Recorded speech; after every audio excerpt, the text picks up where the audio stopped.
حمد و ثنا اللہ جل جلالہ کے لیے، درود و سلام امام الانبیاء حبیب خدا، فخر انسانیت محسن اعلیٰ، یعنی دشمنوں کے بھی محسن، پتھر مارنے والوں کو دعائیں دینے والے، پیغمبر اعظم، امام اعظم، ہادی اعظم، مرشد اعظم اور پوری کائنات کے قائد اعظم جناب محمد رسول اللہ صلی اللہ علیہ وآلہ وسلم کے لیے، میرے پیارے پیارے بھائیوں، دوستوں، بزرگوں، قابل سب احترام ماں و بہنوں، عزیز طلبہ کرام و معززات طالبات، دعائے اللہ مالک الملک اپنی رضا و رحمت کے ساتھ ہم سب کا جمعۃ المبارک اس عظیم گھڑی میں جمع ہونا، سننا سنانا قبول و منظور فرمائے۔ جو قرآن و حدیث بیان کیا جائے، اللہ احکم الحاکمین ہم سب کو اس کے مطابق عمل کی توفیق عطا فرمائے۔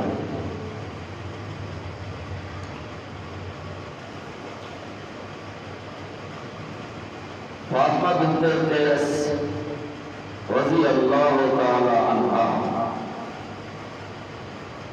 ایک عظیم اور جلیل قدر صحابیہ ہیں۔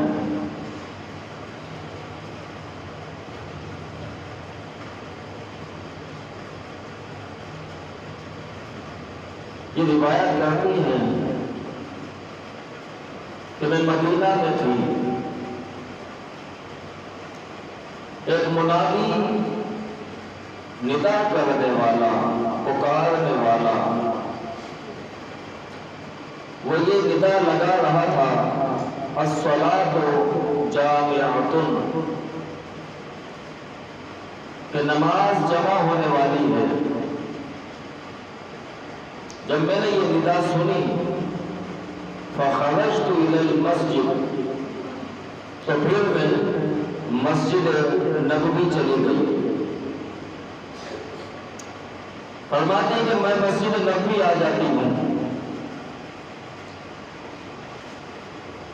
صحابہ آگے صفے بنا چکے تھے اور خواتین پیچھے صفے بنا چکی تھی۔ میں خواتین کی پہلی صف میں تھی اور اس کے بعد آدمیوں کی صفیں تھی۔ فصلی النبی صلی اللہ علیہ وسلم، نبی علیہ السلام نے ہمیں نماز پڑھائی اور ہم نے آپ کے پیچھے نماز ادا کی۔ یہ بخاری اور مسلم کی روایت ہے۔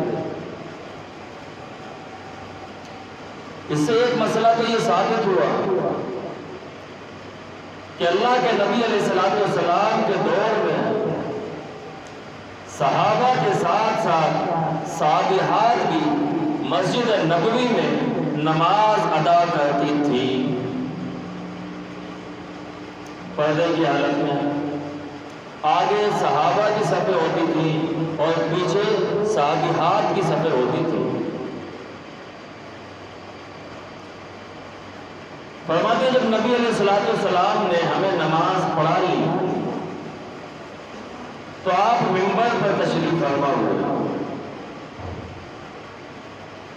اور نماز پڑھانے کے بعد صحابہ کرام سے متوجہ ہوئے۔ فرمایا جو صحابی جس جگہ بیٹھا ہوا ہے وہ اسی جگہ بیٹھا رہے۔ عام طور پر نہیں ہوتا، اعلان کرتے ہیں کہ جناب درس ہوگا، ساتھی تشریف رکھیں، تو یہ نبی علیہ السلام کی سنت ہے۔ آپ علیہ السلام منبر پر تشریف فرما ہوئے، اس کے بعد صحابہ کو متوجہ کر کے فرمایا کہ جو صحابی جس جگہ بیٹھا ہوا ہے الزمہ، وہ اسے لازم پکڑ لے۔ اور آپ علیہ السلام مسکرائے، حاصل۔ آپ فرماتے ہیں کہ پھر میں نے تمہیں یہاں پر آج جانتے ہو کس لیے جمع کیا ہے؟ صحابہ فرماتے ہیں اللہ و رسول عالم، اللہ اس کے رسول بہتر جانتے ہیں۔ نبی علیہ الصلوۃ والسلام نے فرمایا میں نے تمہیں کسی چیز سے ڈرانے کے لیے نہیں اور نہ ہی کسی چیز کی طرف رغبت دلانے کے لیے آج تمہیں یہ جمع کیا ہے، میں نے تو تمہیں یہاں پر آج ایک خبر دینے کے لیے جمع کیا ہے، اور وہ خبر جو حضرت تمیم داری رضی اللہ تعالیٰ عنہ میرے پاس لے کے آئے ہیں۔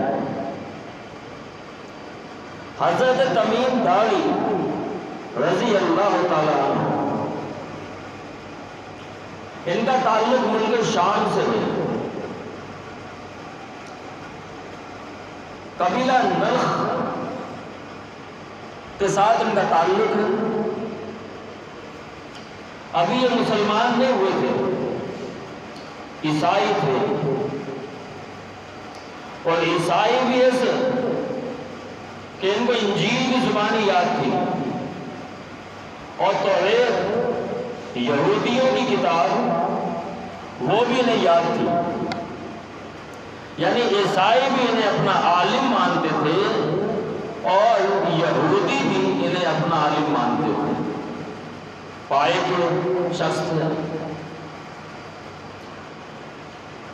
یہ فرماتے ہیں کہ میں 30 بندوں کے ساتھ ایک قافلے پہ روانہ ہوا، سمندر کا سفر تھا، ہم 30 لوگ کشتی میں سوار تھے، 1 مہینے کشتی پانی میں رہی، اچانک طوفان نے آ گھیرا اور ہم طوفان کی لپیٹ میں رہے، کم از کم پورا مہینہ ہی ہمیں طوفان کی زد میں ہو گیا، ہماری کشتی ٹوٹ گئی، تختے بکھر گئے، ساتھی بکھر گئے، ہم چند ساتھی بڑی مشکل سے ایک تختے کا سہارا لے کر اس پہ سوار ہو گئے، اور وہ تختہ چلتے چلتے چلتے ہمیں ایک ویران جگہ پہ لے کے آیا، بڑی ویرانی تھی، سورج غروب ہو رہا تھا، یعنی مغرب کا وقت تھا۔ اس وقت یہ حضرت تمیم داری رضی اللہ تعالیٰ عنہ فرماتے ہیں ہم ایک ویران جگہ پر جمع ہو گئے، سکون کا سانس لیا، مہینہ بھر طوفان میں رہے ہیں، اب آ کے کنارے پہ لگے ہیں تو سکون کا سانس لیا، لیکن اچانک ہماری نگاہ ایک عجیب و غریب خلقت پہ پڑی، بڑے لمبے لمبے بال تھے اس کے، آگے بھی بال پیچھے بھی بال، معلوم نہیں چلتا تھا کہ اس کا اگلا حصہ کون سا ہے اور پچھلا حصہ کون سا ہے۔ ہم نے اس سے پوچھا من انتی، تو کون ہے؟ اس نے کہا کہ انا جساسا، میں جساسا ہوں۔ جساسا کا معنی ہوتا ہے جاسوسی کرنے والا، جاسوس کو عربی زبان میں جساسا کہتے ہیں۔ حضرت تمیم داری رضی اللہ تعالیٰ نے فرماتے ہیں پھر ہم نے اس سے کچھ اور پوچھنا چاہا، ابھی ہم اس سے کچھ پوچھتے وہ آگے سے بولی کہ ٹھہر جاؤ، اندر گرجے کے اندر تمہارا کوئی منتظر ہے، کوئی انتظار کر رہا ہے، اندر کوئی شخص ہے جو تمہارا منتظر ہے، تمہارا انتظار کر یہ بات سن کے تو ہمیں آرڈر لگ گیا کہ ابھی ویران جگہ، انجان جگہ ہے، یہ عجیب و غریب خلقت، بڑے لمبے لمبے جسم پہ بال ہیں، ہم اس سے پوچھ رہے ہیں کہ تو کون ہے؟ یہ کہتی ہے کہ تمہارا کوئی انتظار کر رہا ہے۔ ڈر لگا کہ کون ہے ایسی جگہ پہ جو ہمارا انتظار کر رہا ہے؟ اس نے ہمیں اندر کا راستہ دکھا دیا۔ ہم ڈرتے ڈرتے اندر گئے تو ایک عبادت خانہ تھا، عبادت کرنے کی جگہ، گرجا گھر۔ وہاں پہ ہم کیا دیکھتے ہیں کہ اس سے بھی بڑی عجیب و غریب چیز جو ہم دروازے میں چھوڑ کے آئے تھے، ابھی تو ہم اس پہ حیران تھے کہ یہ عجیب و غریب چیز ہے، لیکن اس کو دیکھنے کے بعد اور مزید ہم پریشان ہو گئے۔ یہ لمبا تڑنگا، ٹیڑھا باقا، عجیب و غریب خلقت کا شخص زنجیروں میں جکڑا ہوا ہے، اس کے دونوں ہاتھ گردن سے بندھے ہوئے ہیں، اور وہ چیخ رہا ہے، چلا رہا ہے، اور اس کے پاؤں گھٹنوں سے لے کے ٹخنے تک زنجیروں میں جکڑے ہوئے ہیں۔ ہم اس کے قریب گئے، اس سے پوچھا کہ بھائی تو کون ہے؟ تو کون ہے؟ وہ یہاں کیا کر رہا ہے؟ اس نے کہا کہ میں تو تمہیں بعد میں بتاؤں گا، پہلے تم مجھے کچھ باتیں بتاؤ، پھر تمہیں معلوم چل جائے گا کہ میں کون ہوں۔ تو آپ پوچھو کیا پوچھنا چاہتے ہو؟ اس نے کہا بیسان کے باغ کا بتاؤ۔ ایک باغ ہے جس کا نام بیسان ہے،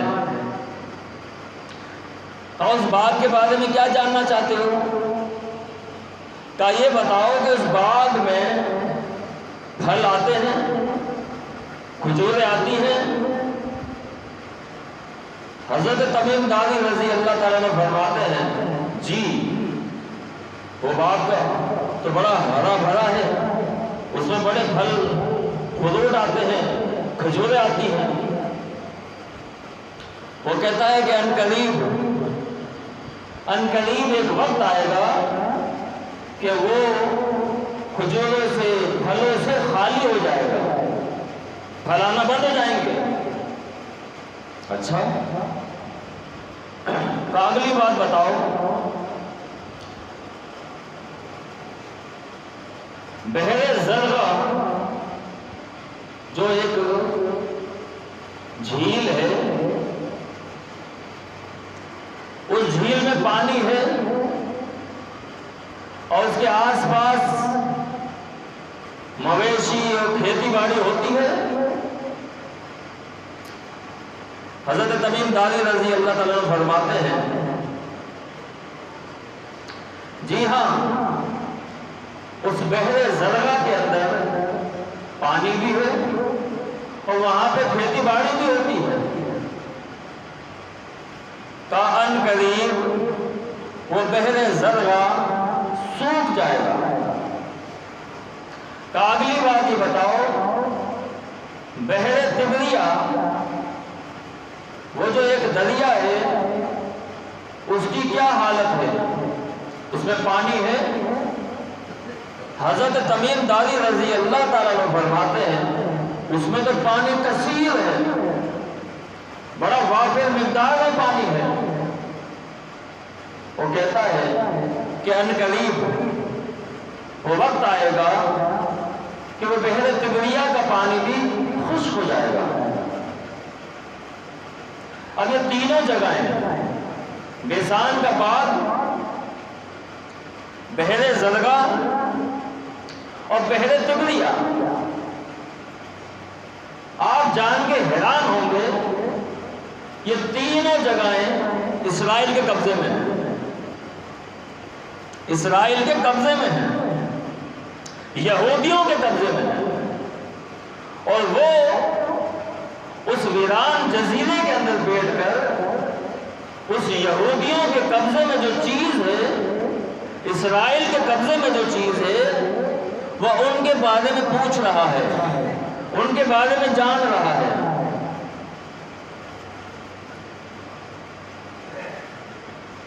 اور ابھی حالات حاضرہ، یہ بیسان کا باغ آج بھی موجود ہے۔ ایک علاقہ ہے سریا، وہاں پہ ایک پہاڑ ہے جولان، اس جولان پہاڑ کے سائڈ میں یہ بیسان کا باغ ہے۔ اور جان کے آپ حیران ہوں گے کہ وہاں پر کھجور آنا بند ہو گئی ہے، پھل آنا بند ہو گئے وہاں پہ، اور بحر زرغا اس کا پانی بھی ہلکے ہلکے خشک ہو رہا ہے، اور بحر تبریا اس کا پانی بھی ہلکے ہلکے سوکھ رہا ہے۔ گویا کہ یہ علامتیں ہیں اس دجال کے باہر نکلنے کی۔ جب یہ باغ خشک ہو جائے گا، بحر زرغا خشک ہو جائے گا، بحر تبریا خشک ہو جائے گا، اس کے بعد یہ دجال اس جزیرے سے نکل کے باہر آئے گا، اور دنیا کی سب سے بڑی جنگ عظیم جو بپا ہوگی وہ اسی فلسطین، اسی اسرائیل، اسی احاطے میں ہوگی، جو کہ آج یہودی اس بات کی تیاری میں لگا ہوا ہے۔ اور چوتھا سوال اس نے یہ کیا کہ مجھے خبر دو اس نبی امی کے بارے میں، کیا وہ آ گیا ہے؟ حضرت تمیم داری رضی اللہ تعالیٰ عنہ فرماتے ہیں کہ جی وہ آ گئے ہیں، وَخَرَجَ إِلَى مَكَّةِ إِلَى الْمَدِينَةِ، اور وہ مکہ سے ہجرت کر کے مدینہ تشریف لے گئے ہیں۔ کہا وہاں پہ کیا احوال ہوئے؟ مکہ والوں نے، عرب والوں نے آپ کے ساتھ کیا سلوک کیا؟ کہا نبی امی نے ان سے لڑائی کی، اس لڑائی کے نتیجے میں اہل مکہ مغلوب ہو گئے، اور بعض ان کے جو بڑے بڑے معززین تھے انہوں نے ان کی بات مان لی ہے۔ وہ دجال کہتا ہے کہ یہ ان کے حق میں بہتر ہے، یہ ان کے حق میں بہتر ہے کہ انہوں نے اس نبی امی کی بات مان لی ہے، اگر وہ نہیں مانتے تو ہلاکت ان کا مقدر بن گئی تھی۔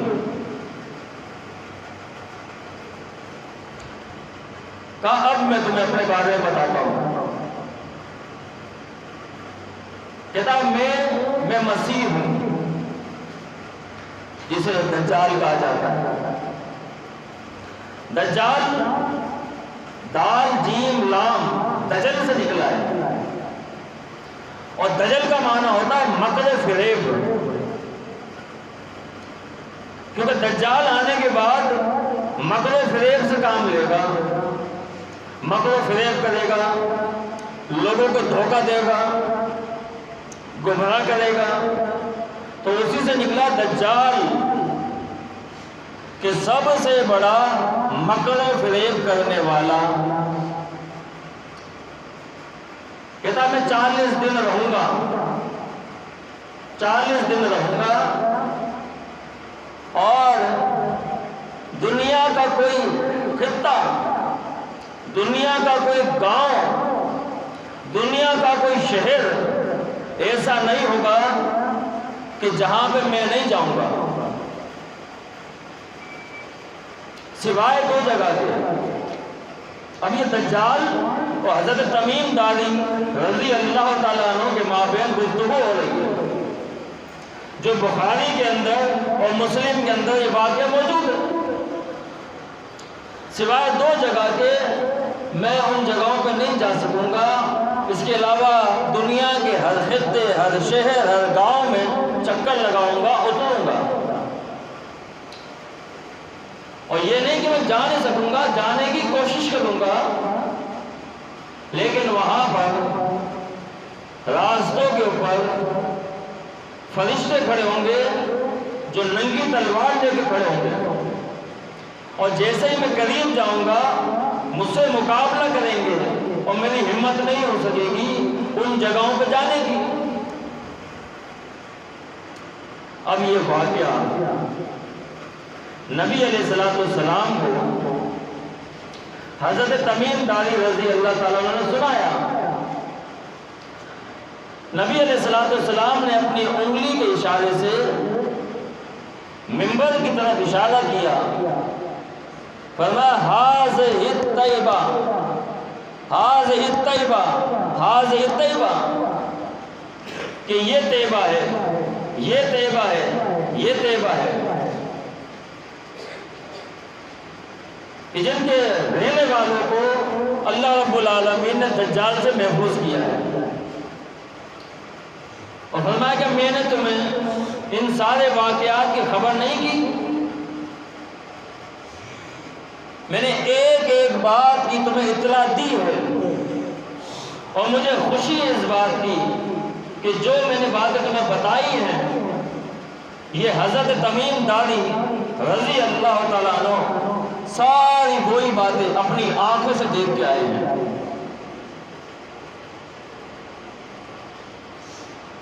حضرت تمیم داری رضی اللہ تعالیٰ عنہ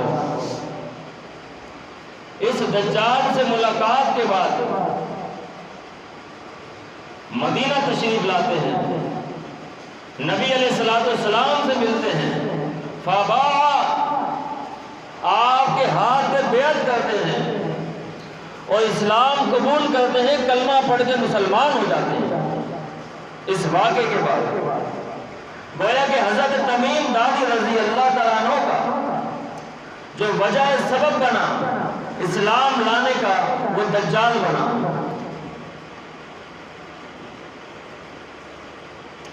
نبی علیہ السلام کی مسجد میں آپ رہتے، شب و روز عبادتیں کرتے، اللہ سے ڈرنے والے، اللہ سے سامنے آؤ گزاری کرنے والے، نبی علیہ السلام سے سچی محبت کرنے والے حضرت تمیم داری رضی اللہ تعالیٰ عنہ، بڑی شان اور بڑا مقام ہے ان کا۔ پیارے پیغمبر علیہ السلام نے فرمایا کہ مجھ سے پہلے جتنے بھی نبی آئے، ہر نبی نے اپنی اپنی قوم کو، اپنے اپنے علاقے والوں کو دجال اور دجال کے فتنے سے ڈرایا ہے، اور میں محمد صلی اللہ علیہ وسلم بھی تمہیں دجال اور دجال کے فتنوں سے ڈراتا ہوں۔ آپ علیہ السلام نے فرمایا کہ وہ 40 دن 40 راتیں اس دنیا میں رہے گا۔ پہلا دن اس کا 1 سال کے برابر ہوگا، یعنی 365 دن کا، اور دوسرا دن اس کا مہینے کے برابر ہوگا، یعنی کہ 30 دن کا، اور تیسرا دن اس کا ہفتے کے برابر ہوگا، یعنی 7 دن کا۔ اس کے بعد عام روٹین کے مطابق اس کے دن ہوں گے۔ 40 دن رہ کر یہ اپنے آپ کو لوگوں سے خدا کہلوائے گا، خدائی دعویٰ کرے گا کہ میں لوگوں تمہارا خدا ہوں۔ نابیناؤں کو اندھا کر دے، اندھوں کو بینا کر دے گا، آنکھیں دے دے گا، دیکھنے لگیں گے تو وہ بھی اس کو خدا مانیں گے۔ پھر کوڑی کے امراض والوں کو صحت و شفا دے گا، وہ جب صحیح ہو جائیں گے تو اسے خدا سمجھنے لگیں گے۔ گویا کہ جس چیز کی جو بیماری ہوگی یہ ان کو ٹھیک کرتا جائے گا۔ ہر بستی، ہر گاؤں، ہر شہر کا چکر لگائے گا. ایک ایسے گاؤں کی طرف آئے گا جہاں پہ 40 سال سے بارش نہیں ہوئی ہوگی، وہاں پہ یہ بارش برس آئے گا. وہ علاقے والے سارے سے خدا سمجھنے لگ جائیں گے. کسی کی ماں فوت ہو گئی ہوگی تو اس کے سامنے اس کی والدہ کو لا کے کھڑا کر دے گا، وہ اسے خدا سمجھنے لگ جائیں گے. وہ بناوٹی ماں بھی کہے گی کہ دیکھ یہ خدا ہے، جبکہ وہ در حقیقت شیطان ہوگا. کہے گا یہ خدا ہے، دیکھ میں تیری ماں، تو میرا بیٹا ہے، میں نے تو اسے خدا مان لیا ہے، تو بھی اسے خدا مان. تو وہ بھی اسے خدا ماننے لگ جائے گا. کسی کے سامنے باپ کو لا کے کھڑا کرے گا، وہ باپ بھی اس کو کہے گا کہ میں نے اسے خدا مان لیا ہے، تو بھی اسے خدا مان. کسی کے سامنے بھائی کو لا کے کھڑے کرے گا، کسی کے سامنے اس کی بیوی کو لا کے کھڑا کر دے گا، کسی کے سامنے اس کے شوہر کو لا کے کھڑا کرے گا. انہیں دعوت دیں گے اسے خدائی کی طرف. لوگوں کے ایمان کو کھینچ کے باہر پھینکے گا دجال. نبی علیہ السلام نے اس کی سواری کی بابت فرمایا. آپ نے اس کی سواری کی جو مثال بیان فرمائی وہ گدھے کی فرمائی. فرمایا گدھے پہ سوار ہو کے آئے گا کہ جس کا ایک دایاں کان 40 ہاتھ لمبا ہوگا اور بایاں کان 40 ہاتھ لمبا ہوگا.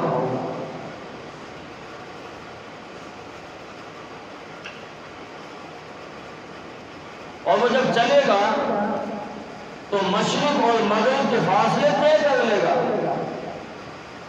اور جب بولے گا تو مشرق اور مغرب کے لوگ اس کی بات کو سنیں گے. کتنا بڑا فتنہ ہوگا. اچھا، یہاں پر نبی علیہ السلام نے جو گدھے کی مثال دی، تو اس کا مطلب یہ نہیں کہ وہ گدھے پہ بیٹھ کے آئے گا. یہ ایک مثال ہے. جس طرح آج ہم بھی اپنے معاشرے کے اندر کوئی نکمہ ناکارہ ہو تو اسے کہہ دیتے ہیں کہ گدھا ہے. تو چونکہ دجال بھی نکمہ ہے، ناکارہ ہے، اور اس کی سواری بھی نکمی ہے، آپ نے گدھے کی مثال دی. جبکہ ہوائی جہاز جیسی چیز اس کے پاس ہوگی جو پل بھر میں سفر طے کر لے گی. نبی علیہ السلام فرماتے ہیں پھر اس کا خاتمہ جو ہوگا وہ جناب سیدنا عیسیٰ علیہ السلام کے ہاتھ ہوگا. وہ اسے آگے قتل کریں گے. جناب عیسیٰ علیہ السلام کا نزول ہوگا، 40 سال وہ اس دنیا میں رہیں گے اور اپنی نبوت نہیں ظاہر کریں گے، اپنی رسالت نہیں منوائیں گے، بلکہ پیارے پیغمبر علیہ السلام کی نبوت اور آپ کی رسالت پر ایمان لائیں گے اور آپ کے امتی بن کے اس دنیا کے اندر 40 سال رہیں گے. اور جتنے بھی عیسائی ہوں گے ان تمام عیسائیوں کو مسلمان کریں گے، اور جتنے بھی یہودی ہوں گے ان تمام یہودیوں کا قتل عام کریں گے. حتیٰ کہ نبی علیہ السلام نے فرمایا کہ بعض جگہ تو جناب عیسیٰ علیہ السلام کی سانس جب سانس پہنچے گی تو یہودی آپ کی سانس سے بھڑکنے لگ جائے گا. پیارے پیغمبر علیہ السلام فرماتے ہیں کہ وہ وقت بھی آئے گا کہ ایک یہودی اپنے بچاؤ کی جگہیں ڈھونڈے گا. جو آج یہودی فلسطین کے اندر،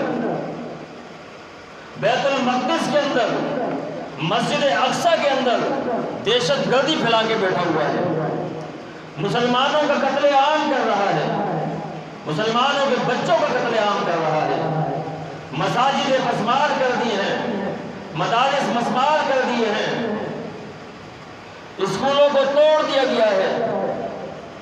اسکولوں سے اعلان ہو رہے ہیں کہ ہم نے نظام تعلیم بند کر دیا ہے. کیوں؟ اس اس لیے کہ جو پڑھنے بچے آتے تھے وہ سب کے سب شہید ہو گئے ہیں، مدرسے بند ہو گئے ہیں، مدرسوں سے یہ اعلان ہوئے ہیں کہ جو بچے قرآن پڑھنے آتے تھے وہ سب کے سب شہید ہو گئے ہیں، گھر ویران ہو گئے ہیں، ٹوٹ گئے ہیں۔ آج یہودی دن دناتے پھر رہا ہے، اپنے آپ کو خدا کہلوانے میں لگا ہوا ہے۔ پھر وہ وقت آئے گا جب یہ یہودی جائے پناہ ڈھونڈے گا۔ پیارے پیغمبر علیہ السلام فرماتے ہیں یہ بھاگے گا، دوڑے گا، حتیٰ کہ کوئی جگہ نہیں ملے گی، پھر اس کا بنایا ہوا پیڑ غرقد، جس کے بارے میں حدیث میں آیا ہے کہ وہ پیڑ اس کے پیچھے جب ایک یہودی چھپے گا تو بچ جائے گا۔ ان یہودیوں کا حدیث پہ اتنا ایمان ہے کہ انہوں نے غرقد کی آبیاری کرنا شروع کر دی ہے، جگہ جگہ غرقد لگا رہے ہیں کہ یہ پیڑ ہمیں بچائے گا۔ اپنی موت کا انہیں علم ہے کہ ہماری موت بڑی سفانہ ہونے والی ہے، بڑی ظالمانہ ہونے والی ہے، بڑی دردماندانہ ہونے والی ہے۔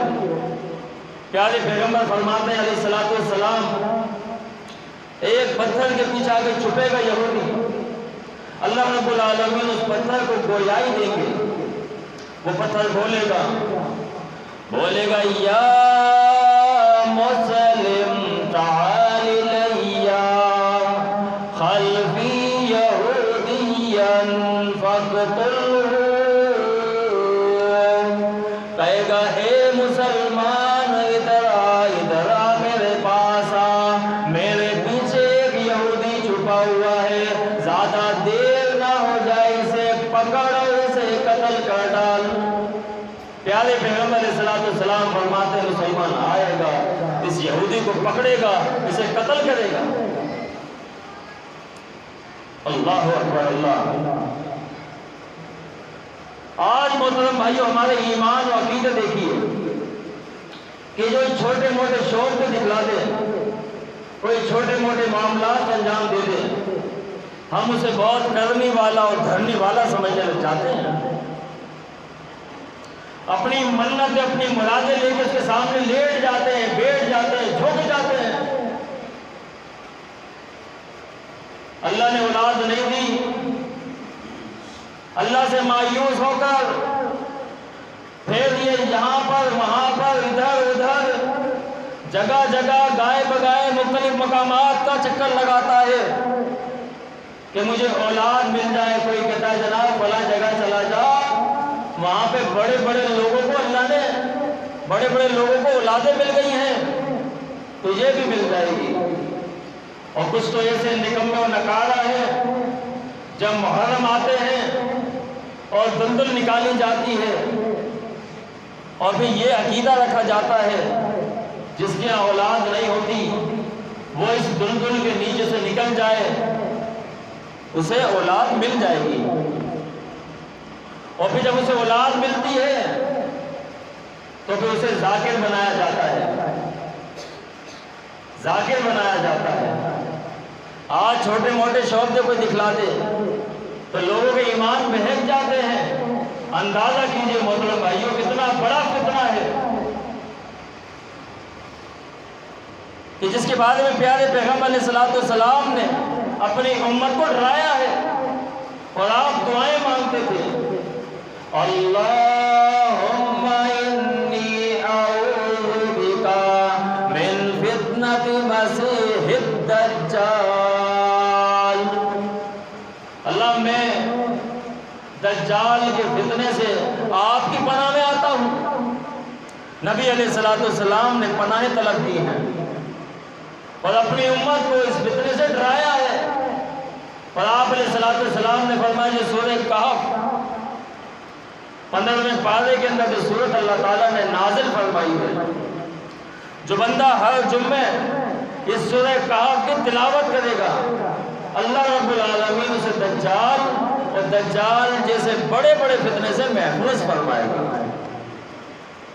اور ایک اور روایت کے الفاظ ہیں کہ سورہ کہف کی شروع کی جو 10 آیات یاد کرے گا اسے پڑھتا رہے گا، اللہ رب العالمین اسے دجال کے جیسے بڑے بڑے فتنوں سے محفوظ فرما لیتا ہے۔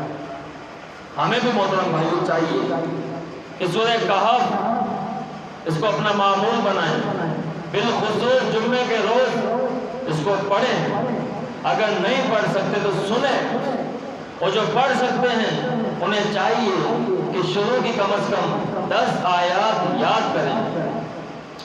دنیا میں دجال جیسا فتنہ محترم بھائیوں نہ پہلے کبھی آیا ہے نہ آ سکے گا، جس سے اللہ کے نبی علیہ السلام نے ڈرایا ہو۔ اب رہی بات اس سے چھوٹے چھوٹے جو فتنے ہیں، اللہ رب العالمین اس کو ان برکات کی وجہ سے، پڑھنے پڑھانے کی وجہ سے، دین سے تمسک کی وجہ سے اللہ محفوظ فرما لے گا۔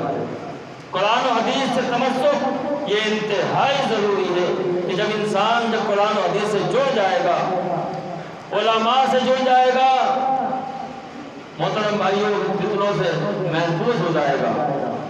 آج بڑے بڑے فتنے سوشل میڈیا کے اوپر اپنے آپ کو نام نہاد علماء کہلوانے والے، عالم کہلوانے والے، سوشل میڈیا کی پیداوار، سوشل میڈیا سے فارغ التحصیل لوگوں کو ایمان سکھاتے ہیں، ان کو عقیدت سکھاتے ہیں، نہ انہوں نے کبھی مدرسے کی شکل دیکھی، نہ کبھی علماء کے ساتھ بیٹھے، بس سوشل میڈیا ہے اور وہ خود ہیں۔ آج ہماری سیدھی سادی بھولی بھالی عوام ان فتنوں کا شکار ہو رہی ہے۔ ہر بندہ محترم بھائیوں کہیں سننے میں آتا ہے کوئی قادیانی ہو گیا، کہیں سننے میں آتا ہے کوئی شیعہ ہو گیا، کوئی سننے میں آتا ہے کوئی عیسائی ہو گیا، کوئی سننے میں آتا ہے کہ جناب پورا قبیلہ، پورا خاندان اس نے دین اسلام کو چھوڑ کر عیسائیت قبول کر لی ہے، کہیں پورا خاندان چھوڑ کر قادیانی ہو گیا ہے۔ یہ کیوں؟ اس لیے کہ قرآن و حدیث کو نہ کبھی سنا، نہ سیکھا، نہ پڑھا، نہ پڑھایا، اور نہ کبھی علماء کے ساتھ شغف رکھا۔ انتہائی پرفتن دور ہے۔ اس فتنے سے بچنے کے لیے قرآن و حدیث کے ساتھ جڑ جائیے، علماء کے ساتھ تمسک کیجیے، مساجد و مدارس کے ساتھ جڑیے، معاونین بنیے۔ اللہ رب العالمین انشاءاللہ تعالی دنیا میں ہر قسم کے پریشانیوں سے، مشکلات سے، فتنوں سے محفوظ فرما لے گا۔ جو آج محترم بھائیوں ہمیں مسائل درپیش ہیں، ان تمام چیزوں کا حل اللہ رب العالمین نے قرآن اور حدیث میں نازل فرما دیا ہے۔ اللہ تعالیٰ سے دعا ہے کہ اللہ تعالیٰ ہمیں دجال و دجالیوں جیسے فتنوں سے